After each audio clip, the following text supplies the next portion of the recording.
The footprints were mine. That was the first thing I told myself. I stood at the bottom of the access ladder in the dark, headlamp on, and looked at the concrete floor of the antechamber and told myself the footprints were mine. They weren't mine. I knew they weren't mine because I hadn't been down here in 11 days. And the footprints were not 11 days old. They were damp. Someone had walked through the antechamber recently enough that the moisture from their boots was still visible on the concrete. Someone had been inside my bunker, and I had been above it the entire time. My name is Ellis Vander. I was 44 years old the morning I found the footprints. I am a civil engineer with a specialization in geotechnical construction. I design the foundations of things, the parts that go into the ground, the parts nobody ever sees. I had been building the bunker for 10 years. Not continuously, not obsessively, in the way that word implies a failure of perspective. Methodically, the way you build anything worth building. One correct decision at a time. The property was 43 acres in the hill country of central Tennessee. Limestone bedrock at 20 feet.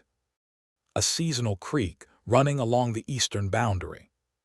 A county road that ended at my gate and served no other property. I bought it in 2013 for $180,000. It was priced for what it looked like. Scrubby cedar and limestone outcroppings and red clay soil that grew nothing useful. Nobody else wanted it. That was exactly why I did. I should tell you about the calculation. Not to justify what I built, but because the calculation is why I had 10 years when most people had nothing. I had spent my professional life studying the way things failed. Not catastrophically. Slowly. The way a foundation settles over decades into soil that was never quite right. The way a retaining wall develops a hairline crack in year 3 that becomes a structural failure in year 12. The way systems that look permanent from the outside are, from the inside, a continuous negotiation between the structure and the forces trying to undo it. I had watched a highway overpass in Chattanooga develop progressive bearing failure because the original geotechnical survey had underestimated the clay plasticity index by 4%. 4%. The bridge lasted 22 years before the first visible sign of distress. It was demolished 6 months later. I stopped trusting invisible systems after that. Not because I was afraid, because I was an engineer. And engineers don't trust what they can't inspect. The bunker design went through 11 iterations over 2 years before I broke ground. Not 11 drafts. 11 complete redesigns. Each one discarding the assumptions of the previous version and starting from a cleaner set of first principles. The final design was nothing like what I'd imagined in 2011, when the project was still a vague anxiety rather than a set of structural drawings. It was not a room. It was a system. Primary habitation level at 32 feet below grade.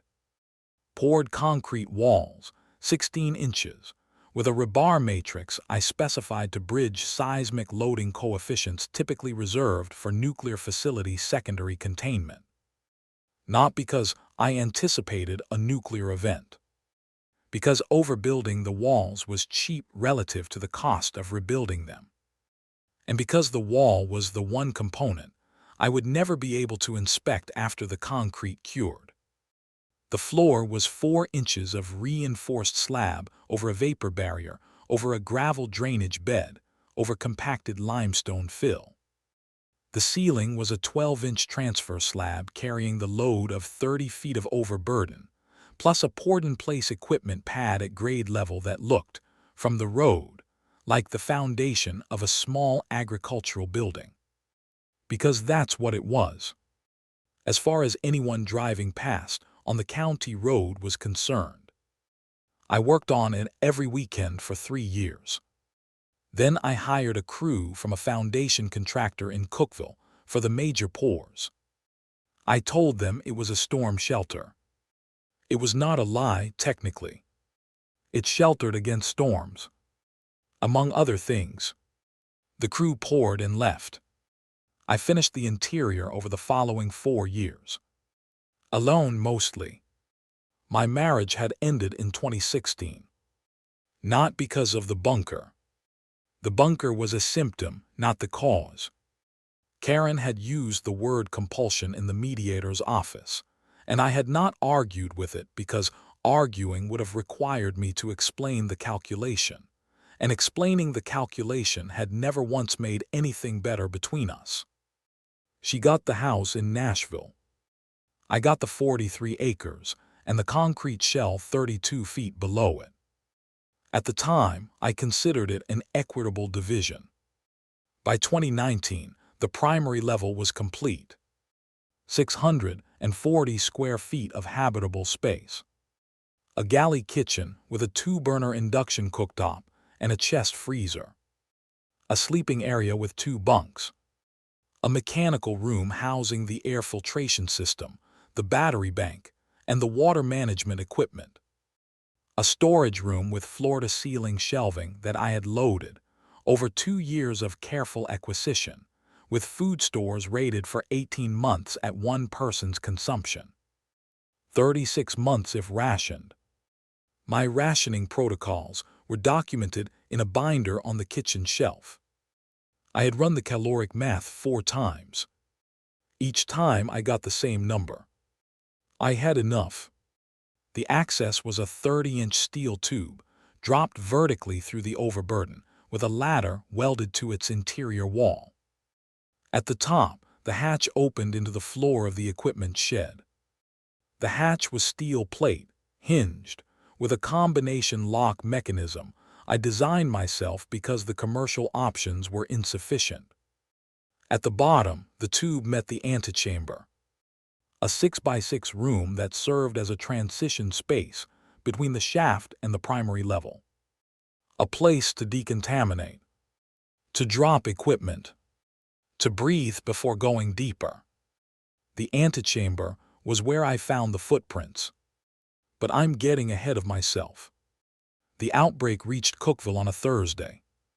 I know the day because I was on a job site in Nashville when the emergency alerts began cycling on every phone in the construction trailer simultaneously. 14 phones. 14 different notification sounds. All carrying the same message. Shelter in place. Avoid unnecessary travel. Follow guidance from local authorities. I had been waiting for a message like this for 10 years. Not this specific message. Not this specific event. But a message that meant the ordinary systems of the world had encountered something they weren't designed to handle. I didn't panic. I don't panic well. I drove to my apartment in Nashville, took the bag I had pre-staged in the closet, and drove southeast on I-40 toward the county road that ended at my gate. I didn't speed. I used my turn signals. I stopped at a yellow light outside of Lebanon that I could have run, because the appearance of normalcy was itself a resource, and I was not yet ready to spend it. The drive took 4 hours instead of 1. I-40 east of Nashville was becoming a parking lot. I exited at Baird Mill Road and took county routes the rest of the way. I knew every county route between Nashville and my property. I had driven them on purpose. For exactly this reason. I reached my gate at 7 in the evening. I locked it behind me. I drove up the access track to the equipment shed. And I opened the hatch. And I went down. The bunker was exactly as I had left it 11 days earlier during my last maintenance visit. Every system operational. Battery bank at 94%. Air filtration cycling normally. Water storage full. freezer holding at 0 degrees Fahrenheit, the binder on the kitchen shelf, the caloric math in the binder. I ran a full systems check.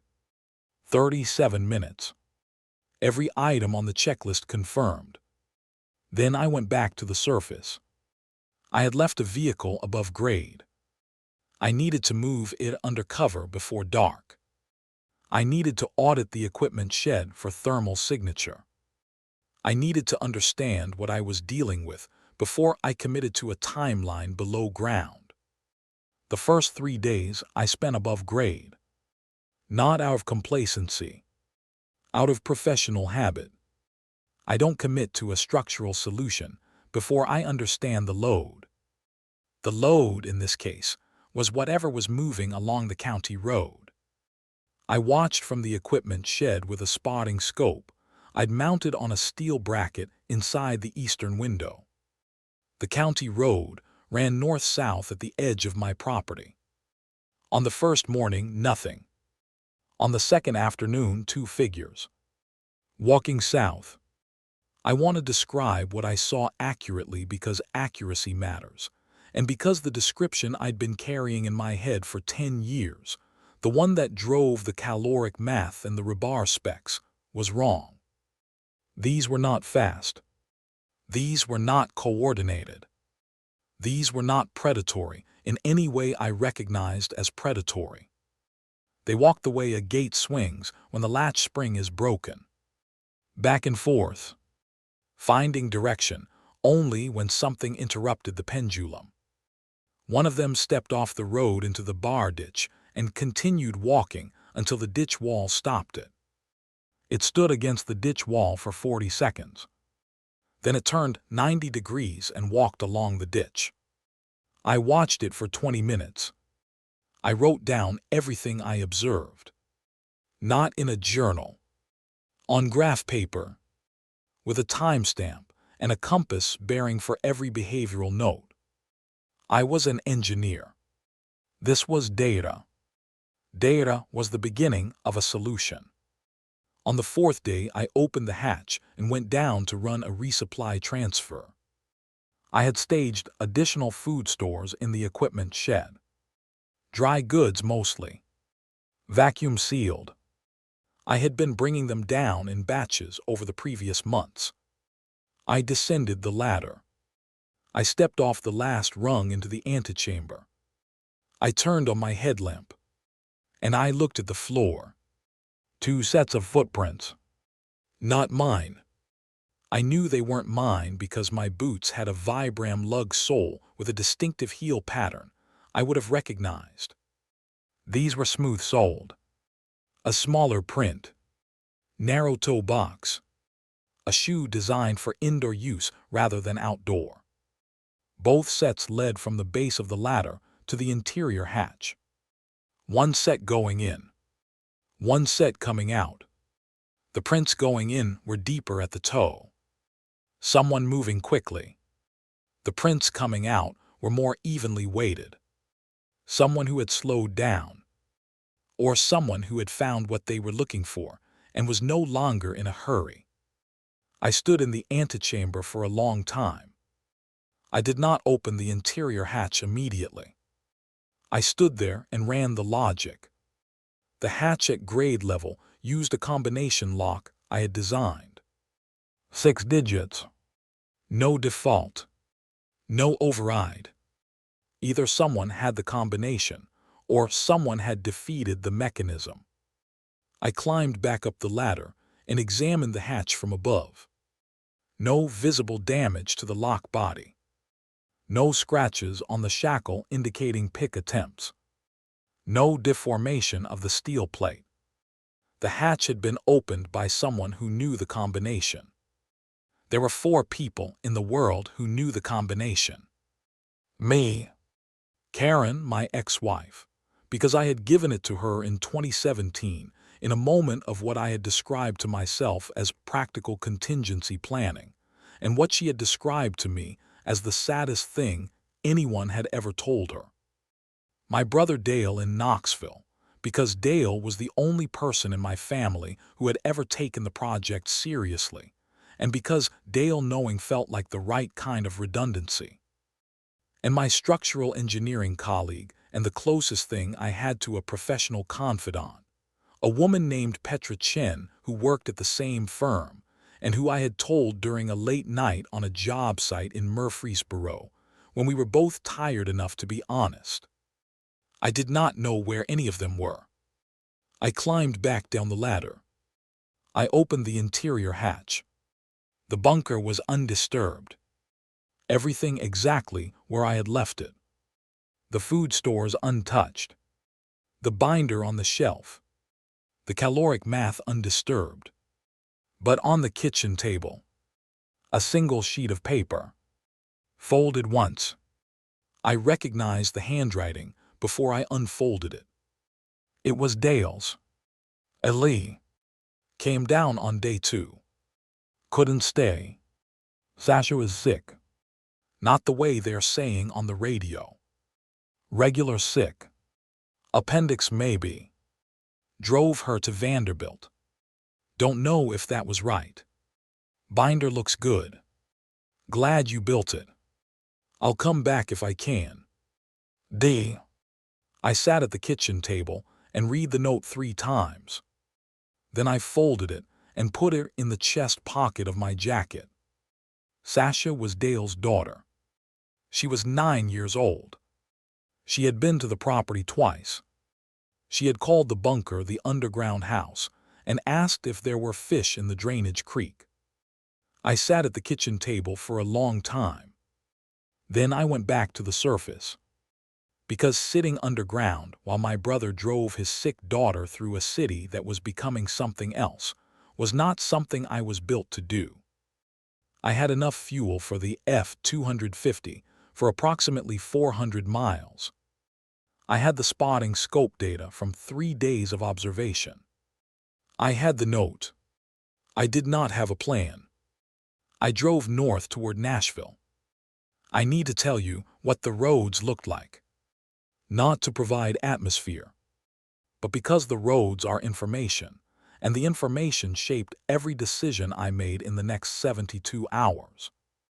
The county road north of my property was empty. No vehicles. No figures. The cleared 2-lane that connected to the state highway was different. Abandoned vehicles beginning at the 4-mile mark. Not blocking the road. Pulled to the shoulder with a purposefulness that suggested they had been moved by someone other than the drivers. Someone had cleared this road recently.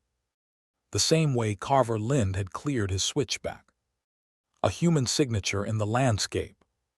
I drove through the cleared corridor without stopping.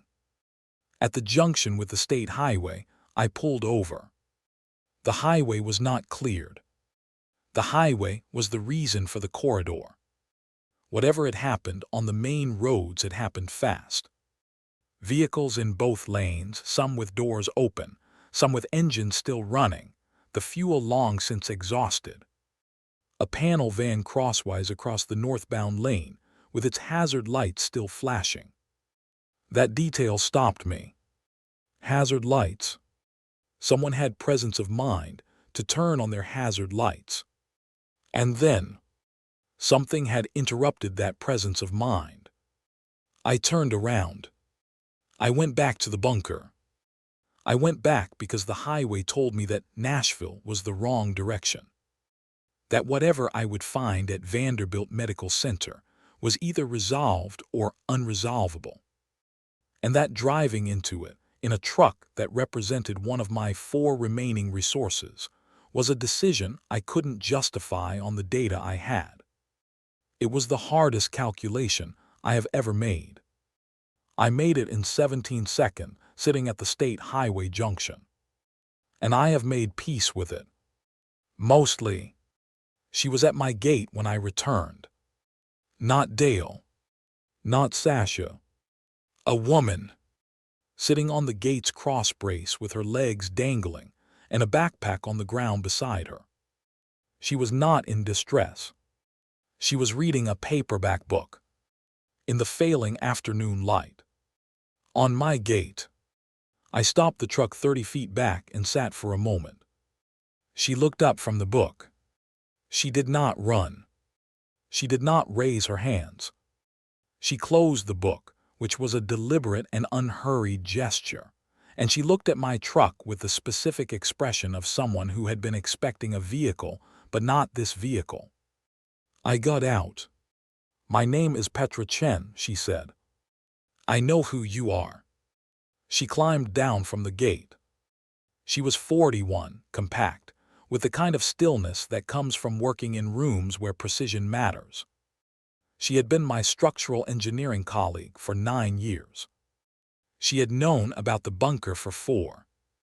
She had driven from Murfreesboro in a rented Prius until the Prius ran out of charge on Route 70, and she had walked the remaining 9 miles to my gate. In dress shoes, with a smooth sole, and a narrow toe box. I looked at her shoes. She followed my gaze. "That was me," she said. "I know. I left a note. I saw it." She waited. She understood without being told that I was running a calculation.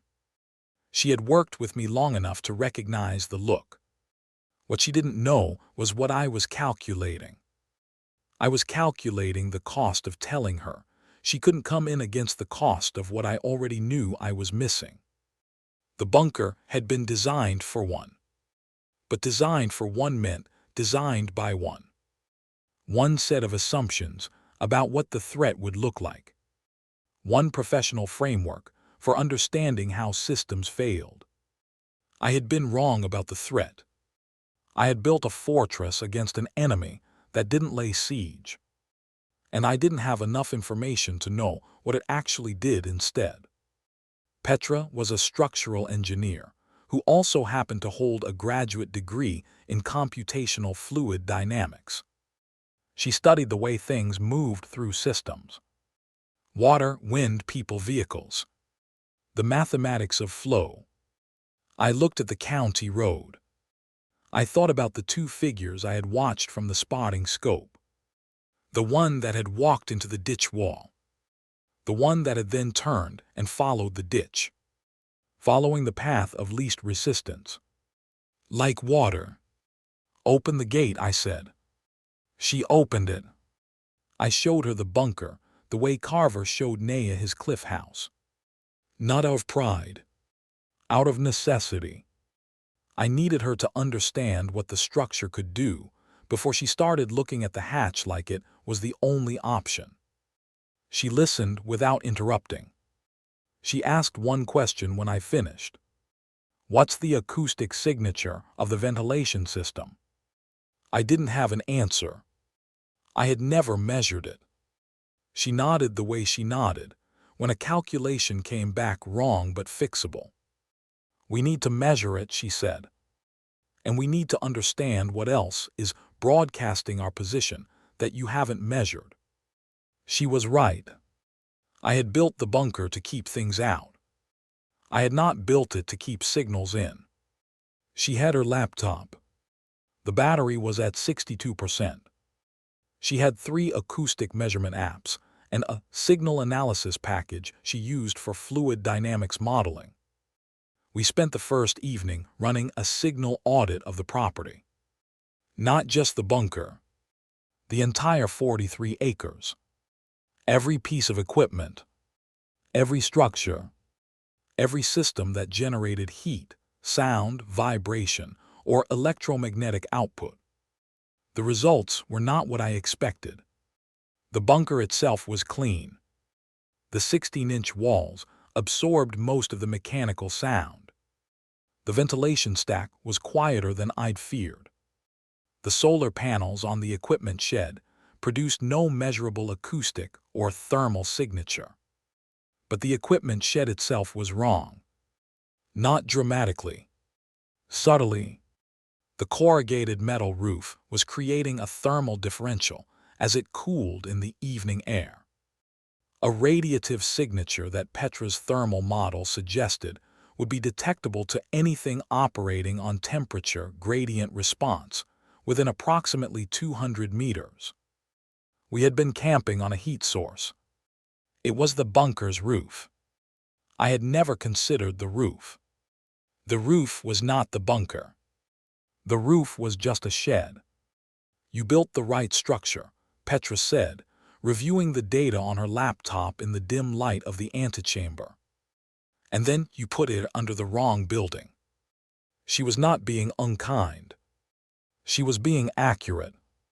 And accuracy, I had learned from working with her for 9 years, was the thing she offered instead of comfort. It was more useful than comfort. I respected it. On day 7, a second person arrived. Not at my gate.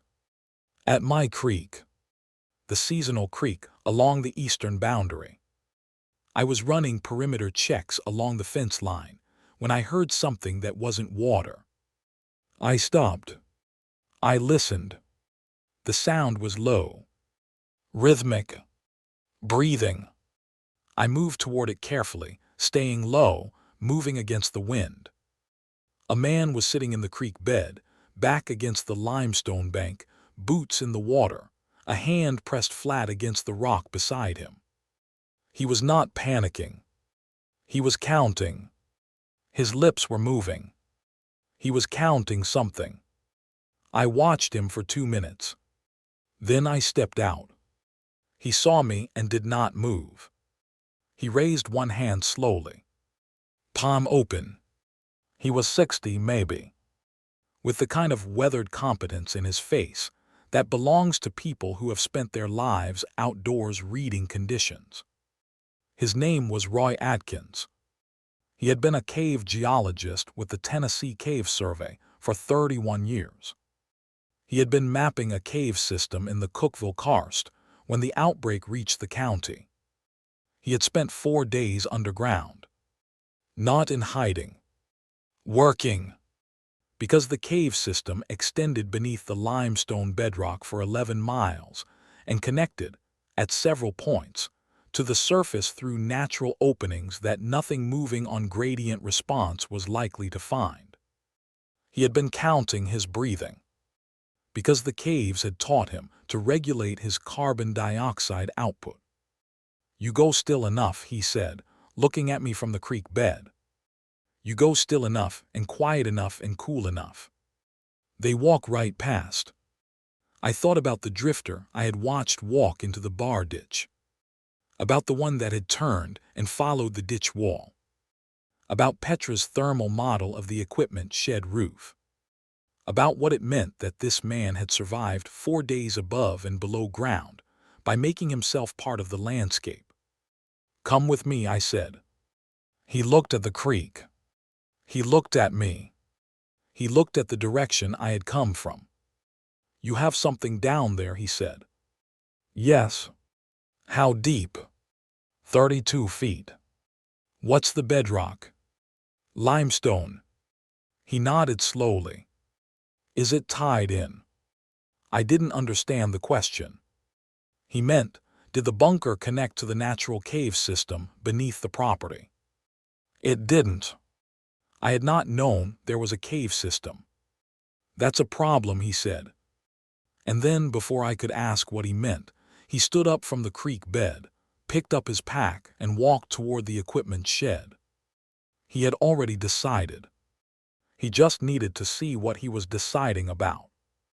Roy's contribution was the one I hadn't known I needed because I hadn't known it existed. The cave system beneath my property was not abstract. It was specific. He had partial survey data on his field notebook.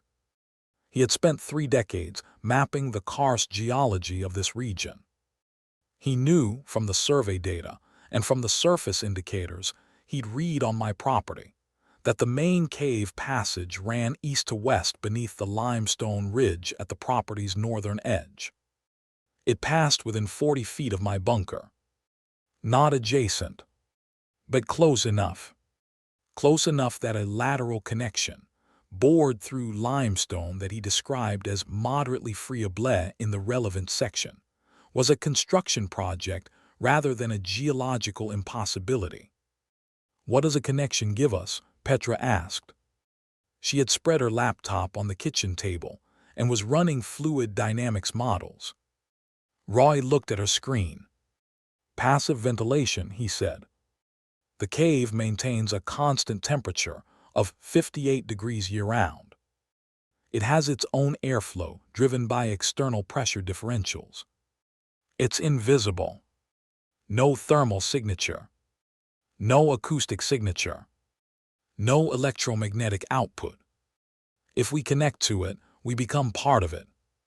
And the equipment shed stops being the loudest thing on the property. Because it stops being load-bearing for our survival. We're not hiding in the shed anymore. We're hiding in the hill." Petra looked at the screen.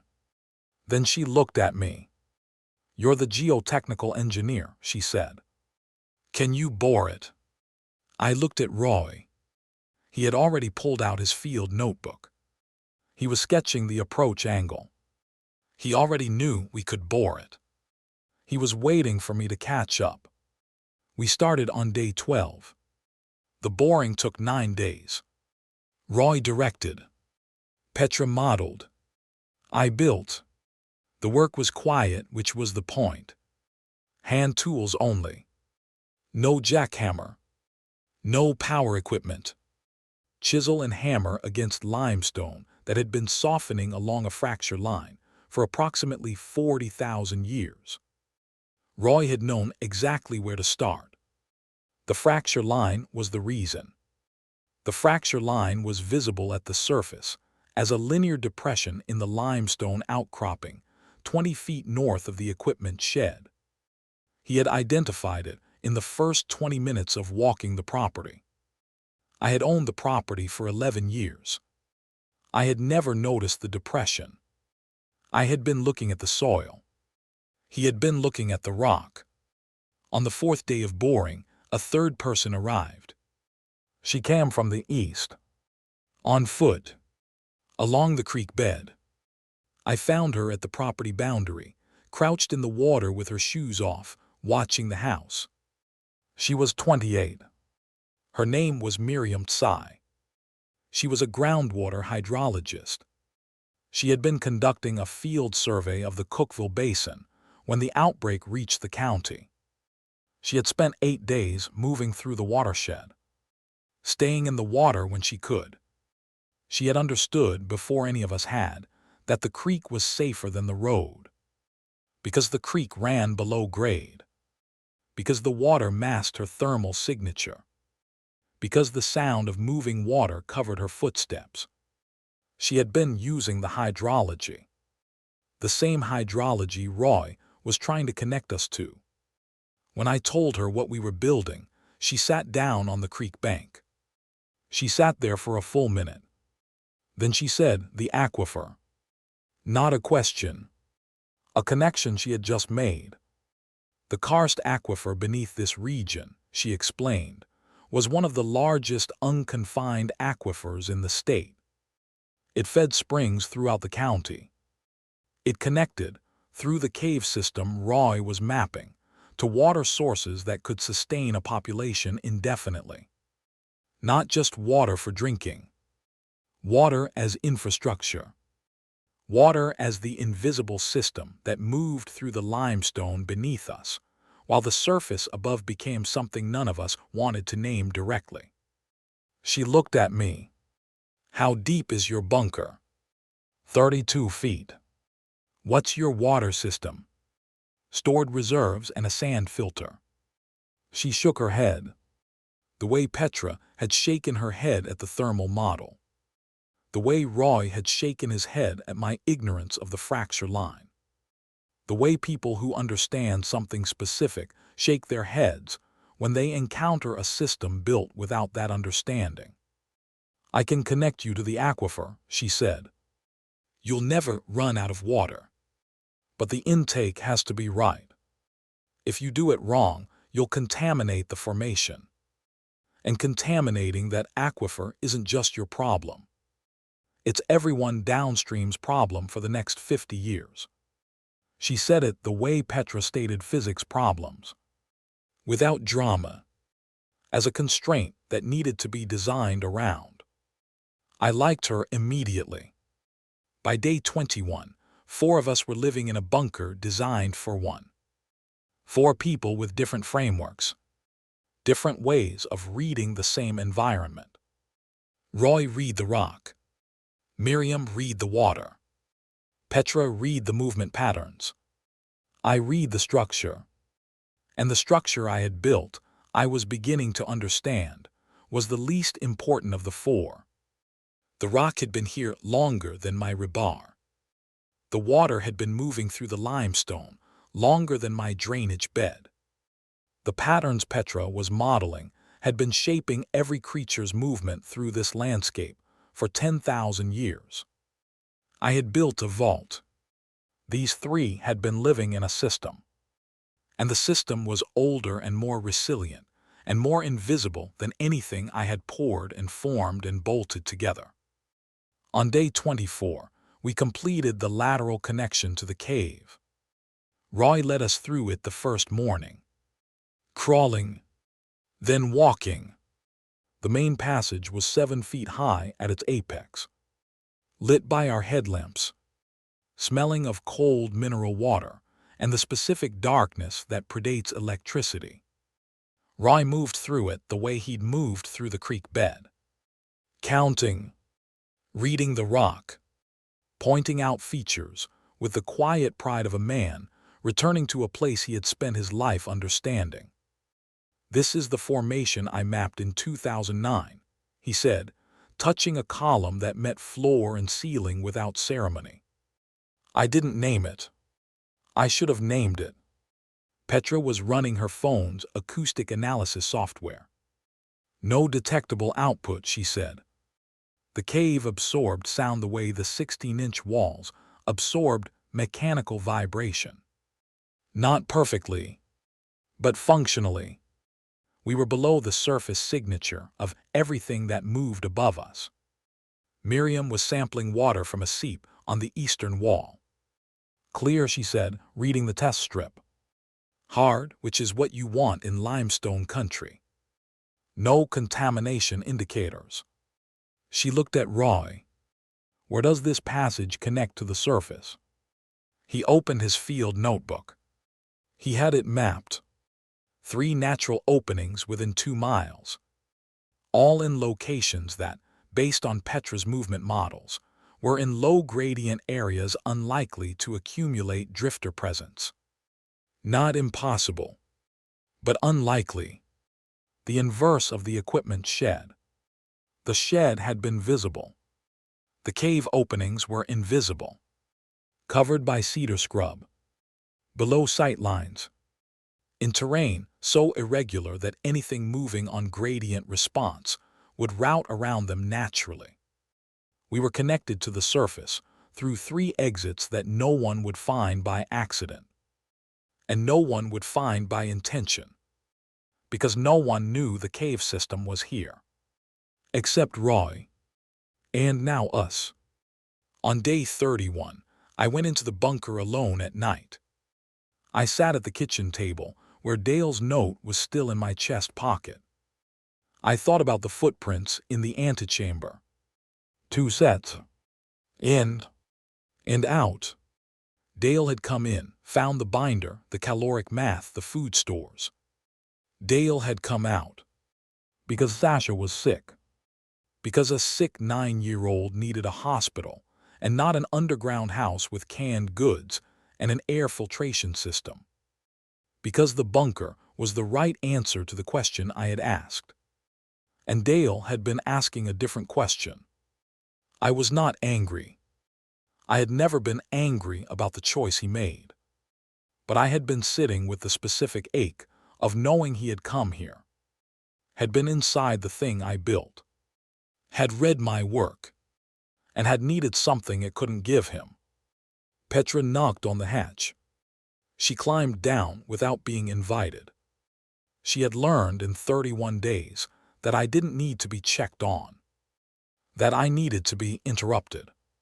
She sat across the table from me. She didn't ask what was wrong. She had worked with me for 9 years. She knew better. Roy found a 3rd passage today, she said. Leads toward the county road. He wants to survey it tomorrow. Miriam thinks the water table elevation changes near the road. Could matter. I looked at her. She looked back. What you built, she said after a moment, is why we're here. She said it the way she said everything. Without decoration. As a structural fact. Not because she wanted to make me feel better. Because it was accurate. And because accuracy was what she offered instead of comfort. I know, I said. She nodded once. Tomorrow, she said. Roy wants an early start. She climbed back up the ladder. I sat at the table for another few minutes. Then I folded Dale's note one more time. I put it under the binder. Under the caloric math. Under the 18 months of food that was now stretched across 4 people, and the cave system, and the aquifer, and the question of whether any of this was enough. I had spent 10 years building a vault. And then 3 people had arrived, who understood that the vault was only as good as the mountain you put it in. And the mountain had been here the whole time. I just hadn't looked at the rock. By day 42, we had mapped 11 miles of cave passage. By day 50, Miriam had connected the bunker to the aquifer with an intake system she designed on graph paper and built from materials salvaged from an abandoned well supply depot 8 miles east. We moved through the cave at night. During the deep lulls that Petra's movement models identified as low-density windows. We harvested. We surveyed. We built. We were 4 people in 43 acres of surface land and 11 miles of underground passage. We were below the threat sensory threshold. We were drinking water that had been moving through this limestone for longer than the state had existed. We were, in the most literal possible sense, inside the landscape. Not hiding from it. Part of it. On day 60, Miriam found a 5th natural opening in a hollow 2 miles north. She called it on the radio. Her voice was careful. There are tracks, she said. Human. Coming from the north. Recent. Someone is moving through the karst. Someone who knows how to read the terrain. Roy looked at me. He was already putting on his pack. Could be anyone, I said. He shook his head. The karst isn't obvious, he said. You have to know what you're looking at. He was already moving toward the antechamber. I followed. We found him at the hollow, sitting against the limestone with his pack beside him. Older than Roy. Maybe 70. With a headlamp and a field notebook, and the specific unhurried patience of someone who had waited in caves before. He was holding his notebook open, showing us his maps, before we had even spoken. His name was Curtis Yee. He had been a karst hydrologist with the USC for 40 years. He had mapped this specific system in 1987. His maps were more complete than Roy's. He had been waiting, he said, for someone to find the hollow. Because the hollow was the obvious entry if you understood the formation. And anyone who found it would be someone who understood the formation. Which meant they were someone worth finding. He looked at me. You're not a cave person, he said. No. How did you find the formation? I didn't. He did. I pointed at Roy. Curtis looked at Roy. Roy looked at Curtis. The way people look at each other when they have been working in the same obscure specialty for decades and have never met. Well, Curtis said. He closed his notebook. Show me what you have. I spent my savings and 10 years of weekends on a bunker I was wrong about. I poured 16-inch walls to stop something that doesn't push. I installed a steel hatch to seal against something that doesn't knock. And then 3 people arrived through a creek bed and a field notebook and a pair of dress shoes. And they showed me that the real structure had been here since the Ordovician. Since before Tennessee was Tennessee. Since before the limestone was limestone. The bunker still exists. The walls still hold. The caloric math is still in the binder. But we live in the hill now. Not under it. In it. The way water lives in limestone. Moving through it. Part of it. Invisible to everything above. I found the footprints on the morning everything began. And I spent the first weeks trying to understand who had been inside. What I should have been asking was who had been outside. All along. In the rock. In the water.